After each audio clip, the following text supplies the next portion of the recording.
Cones have taken a lot of rap over the years, as the shape is traditionally associated with stoned people, crazy people, young people, and dumb people. It's the shape that blocks you from going your usual route to work. It's the shape that stops your dog from scratching his ears. It's these guys, and it's this.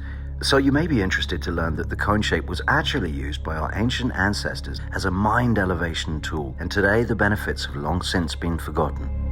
Without any knowledge at all, one could make an educated guess that the form focuses energy at its apex. To illustrate this, I draw your attention to listening horns. As sound waves are nothing more than frequencies in the audible range, one can say with certainty that the cone shape has the ability to increase the strength of frequencies, concentrating them at the apex for the listener. A wind instrument, on the other hand, uses the cone to increase the strength of a frequency in the opposite direction, from the apex outward. So cones are able to amplify the frequency no matter which direction the signal is traveling. Conical headwear has evidently been around since the earliest civilizations, and importantly, cones were not worn by the average person. Here you can see a carving made by the ancient Mesopotamians and Sumerians of their gods. Then we have the Egyptian pharaohs. And what about the golden cone hats of the Bronze Age found in Europe? We don't know in what circumstances the golden hats were worn, but we are at least sure they did go on people's heads. In the 10th century, the Hungarian elite wore caps with silver cones at the top. 12th century samurai, elite warriors. In medieval Europe, the Jews were known to wear conical hats, initially by choice, but eventually enforced as a way to differentiate between them and other people.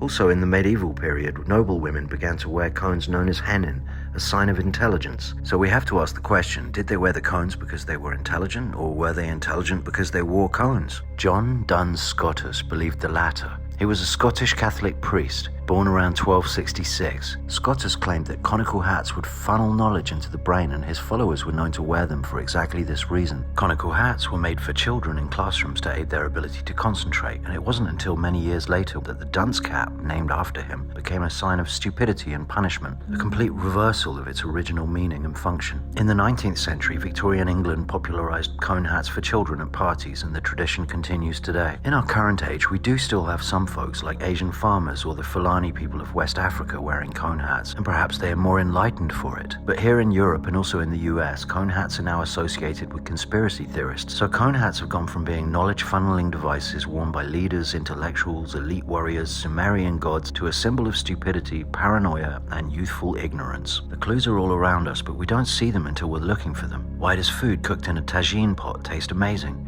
Why do we feel so good when we step under a big top 10? Why do the root systems of most plants form a conical shape? Why is our pineal gland shaped like a cone? And why were our ancestors obsessed with it? I think by now you can guess the answer. There's something quite magical about this shape.